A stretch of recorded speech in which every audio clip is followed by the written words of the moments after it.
It's 64 degrees, KNEB, 744, time for News Extra, and brought to you today by Gearing Civic Center. Here is Kevin.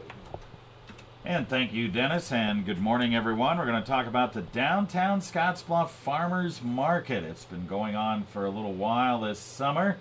We'll tell you more about it here this morning. Kathi Manville is here along with Billy Estes. And Kathi, it's been going on, since the first part of July, right? That's right. We started early this year. We started July 2nd. Yeah, July 2nd. So, and you guys go how long? Through October 22nd. All right, that's great. So let's talk about what type of things are involved with the downtown Scottsbluff Farmers Market. What type of things do the vendors bring? We have a wide variety of products offered at our farmers market. We have, of course, we have produce that's grown locally, and we also have some vendors bring in produce from the Front Range, like Rocky Ford cantaloupe and peaches and things like that. And along with the produce, you'll also find specialty items such as artisan bread and goat cheese, sheep cheese, all natural beef, farm fresh eggs, pastured poultry, cupcakes, baked goods. It goes on and on. Wow. So you got almost a lot of things. And it runs every Saturday from what time to what time? From 7 in the morning until 11. All right. And you guys are located in the park area downtown. Yep. That's right, at 18th and Broadway. 18th and Broadway. What is that park called? It's just before? the Downtown Mini Downtown Park. Mini Park. Yep. Okay. Downtown Mini Park. All right. So Billy, kind of explain your role in this. You are kind of the promotions guy, the guy that because downtown Scottsbluff really supports this. Yeah, it's a wants project it to go, it's right? a project of the Downtown Merchant Association, and so that's where I'm involved with it.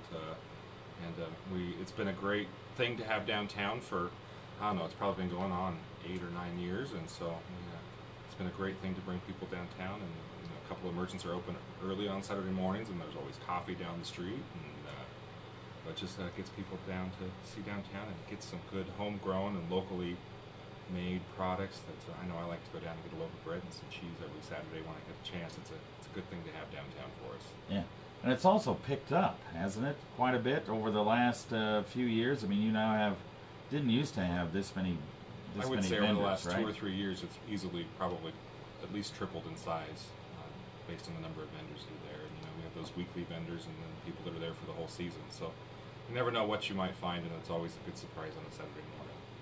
Yeah. Okay. So let's Kathi list some of the vendors and that are there on a weekly basis. You guys start in July, you go all the way into late October. So you've got a number of people that are there. That's right. We have Beth Everett. She's with Meadowlark Heart, and they farm just east of Scottsbluff, and she has wonderful produce, fresh cut flowers, herbs such as basil and flat leaf parsley. Beth also is a certified organic producer. And we have Victory Hill Farm. Sarah, of course, brings her goat cheese, and she's now producing sheep cheese too as well. And she has her whey-fed pork and breakfast sausage. We have Dee's Pantry that comes up from Lusk, and Dee does some wonderful canning. So she has salsas and green beans and pickled beets, and they also bring in produce as well. We have Kelly Morton with Grace. Kelly is the one who bakes the gourmet cupcakes that everyone can't stay away from. And we have Jane Sedman out of Yoder. She does artisan breads. And we also have Styria Bakery that comes up from Frederick, Colorado, and they also have some artisan breads. Want me to keep going? Wow, you just have a lot of people from all over the place, right? That's right. Yeah. Okay. So if somebody wanted to be part of this, say in the middle of the season, how do they do it? Kind of explain what the cost is per vendor and what the cost covers and that type of thing. Well, this season, the regular season started last week, so you can still get in. The fee for the next 13 weeks is what's left of the season. It's $150 for the season. probably the easiest way for them to get a hold of probably me at the theater, since our office is open every day, and give us a ring at 632-4311, and then we'll get Kathi or Nikki involved and get a spot picked out, get you set up to go, and then show up on a Saturday morning about 6:30 and get your stuff set up and be ready to sell, because people are there. Yeah.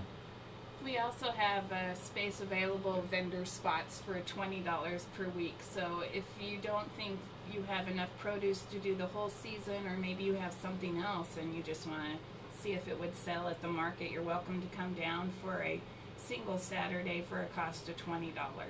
All right, and that say you're $20, $150. You guys have expenses, right, to cover this, Yep, right? the market is hopefully the goal of the market this year is for it to be self-sustaining as a project, and so I think that we're on the verge of that. So it's a good thing for downtown as well. Yeah, because you guys have costs for liability insurance. Insurance, advertising, and supplies. Porta potty's going to go in this week. Should have went in last week, but somebody got a little busy and forgot to call Tommy's Johnny. So porta potty will be there this week for everybody. That's a bonus as well. So, all right. Okay. Yeah. So come on down on a Saturday morning and check everybody out. All right. All right, we're going to have Kathi give some tips to folks that attend the farmers market right after this 30-second break.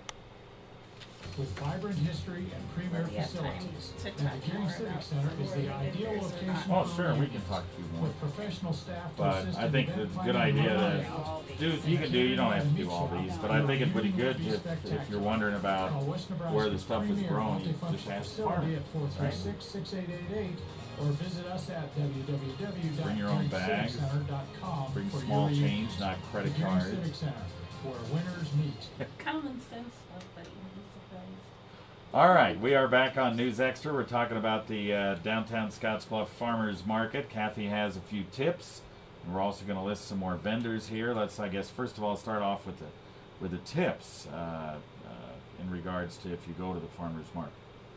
Sure, Kevin. Some tips I have is bring your own bags. We're all trying to be green here, and if you bring bags, then the producer doesn't have to supply you with a bag, so that might help cut down on their costs. And bring a cooler. You never know what you're going to find at the farmer's market. You might find something that may need to be kept cool, and you weren't planning on that, so you have to pass. So just go ahead and bring a cooler anyways, because you never know what you're going to find, like Billy said. Know your seasons, so you're not disappointed when you come to the early market and you want tomatoes and we don't have tomatoes yet. If you know what's in season, you won't be disappointed when you get to the market and it's not there. Get to know your farmer. Ask them questions about their produce. How do they raise it? Are they certified organic? And are they raising it themselves? Don't just assume that because it's at the farmer's market that it's been produced organically. You really need to talk to each different producer and ask them how their operation is. And if they have like a mailing list or an email list, go ahead and join so you can be current on the events. Some of these producers, like Beth Everett, has seed seminars and seed classes and other things out at their farm that you can attend. So if you're on their mailing list, you'll be way more informed. All right, let's talk some more about the some of the other vendors that you didn't mention before. We got about another minute to go here, so let's get some of those names in. Okay, we have Ernie Griffiths from Scottsbluff, and of course Ernie has honey. We have Gary Gibbons out of Minutair. He's got some wonderful produce. Of course, we're there, the Open A-Bar 2 Ranch. We have all-natural beef, pastured poultry, smoked chicken, and farm-fresh eggs. Clarence Pyle from Scottsbluff has produce. Brad Wagner has rabbits. Pat Norby is out of Lyman, and she also has all-natural beef. We have Dan Weitzel with Mitchell Valley Farm. We have a new vendor who just joined us is Janica Mailing, and she has Free Your Mind Bakery, which is gluten-free and allergy-free products.